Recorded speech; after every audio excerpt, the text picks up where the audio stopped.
Mark Sievers, the man found guilty of hiring two men, one of them his best friend, to murder his own wife. Dr. Teresa Sievers has been formally sentenced to death. Thanks for joining us for local coverage at 6 o'clock. I'm Patrick Nolan. Jane Monreal has the night off. Mark Sievers was convicted of first-degree murder early last month. Shortly after that, the jury recommended Mark Sievers be sentenced to death. For In Your Corner's Sandra Rodriguez live at the Lee County Courthouse right now with more on what we heard from so many people involved in this case. Sandra? Patrick, the defense presented a postcard from Mark Sievers' daughters where they said they did not want their father to be killed. And while the judge said he would take this into consideration, he ultimately ended up agreeing with the jury's recommendation. It's the order of the court that you be sentenced to death, sir. Today, Mark Sievers sat stone-faced as he learned his fate. Last month, a jury found Sievers guilty of first-degree murder for orchestrating Dr. Teresa Sievers' murder in 2015. Our girls have tragically lost their mommy, and now they're about to lose their daddy as well. Mark Sievers addressing the court today for the first time, pleading for a life sentence, saying he cannot feel remorse for something he did not do.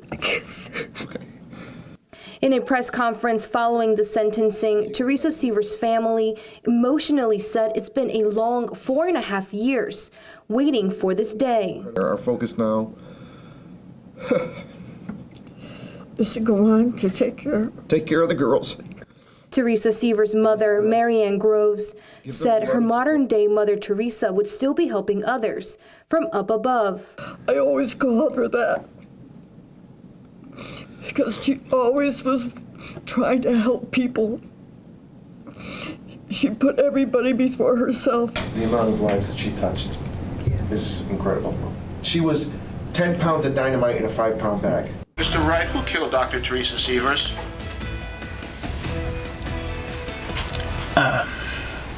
I did, Jimmy Rogers.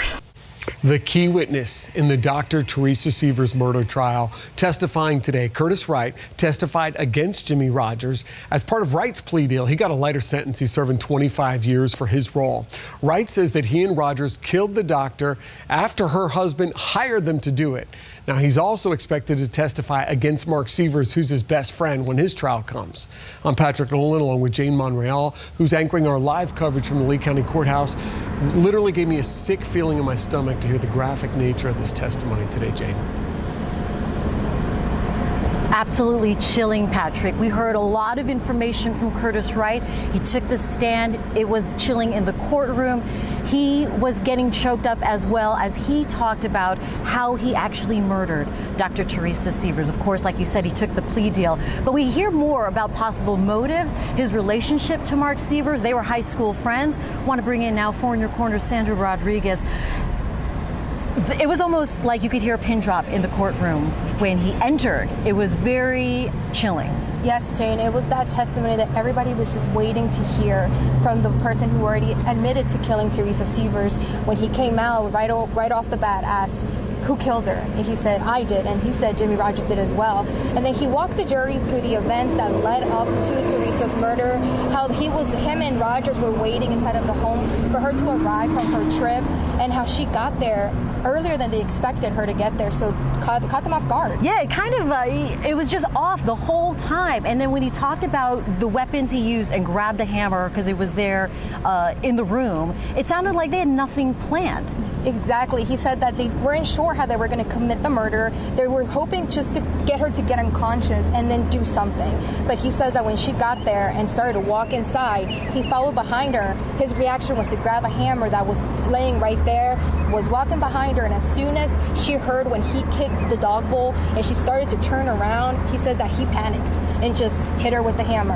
And then this is what he said.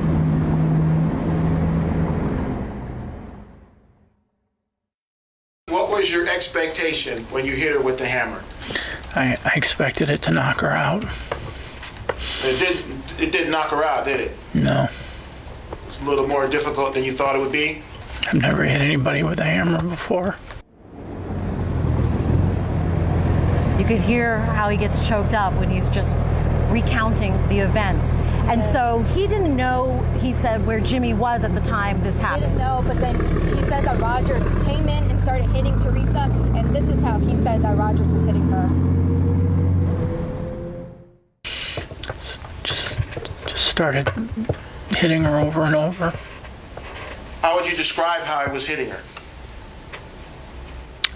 In a frenzy. Just an awful scene as you hear those words. Yes. So 2 hammers used on Teresa. Yes, and then her family became very emotional. Her mom just crying, and then her older sister hugging the mom when they heard how Teresa locked eyes with Curtis Wright as he was hitting her, and just had a look of shock on her face. And her last word. It was, she asked him why. Why? But she didn't give up right away. She fought. She fought for her life. This is what Curtis said. After I hit her, she finished turning towards me. She put her hands up to fight back, to defend herself. Did she fight? Yeah. You fought for her life? Yeah. You could just hear his voice crack when he talked about that. He teared up as well. I want to bring in now Professor Dr. Pamela C. from FGCU. I'm just getting caught up in the moment here too, Pam. I know we've talked every day here, but really breaking down today's testimony, and you saw a lot of it. What would you say, how strong was Curtis's testimony today? Well, if I were to compare yesterday's testimony from Taylor to the testimony today from Curtis Wainwright, I would give yesterday's testimony about a B- or a C. Today was an A+.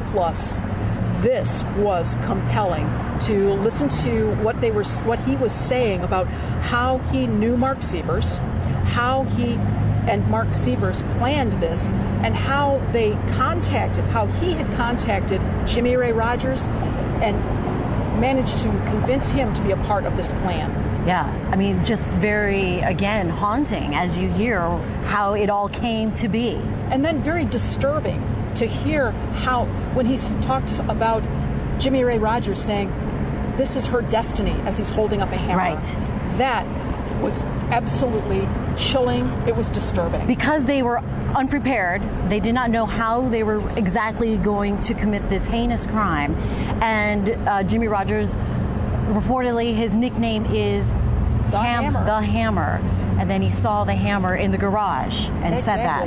And to talk about how they actually committed this crime, and they were surprised by her arrival. She was not supposed to be there for at least another hour. They were confused about the time frame given to them by Mark Sievers.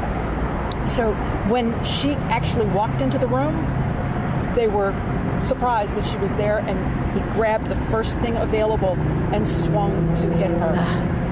It's disgusting. And to see the mother, yeah, I almost cried too. Right, absolutely. We have just a few seconds left. Any major bombshells from his testimony today? I do believe that this might be the clincher for the prosecution. Okay.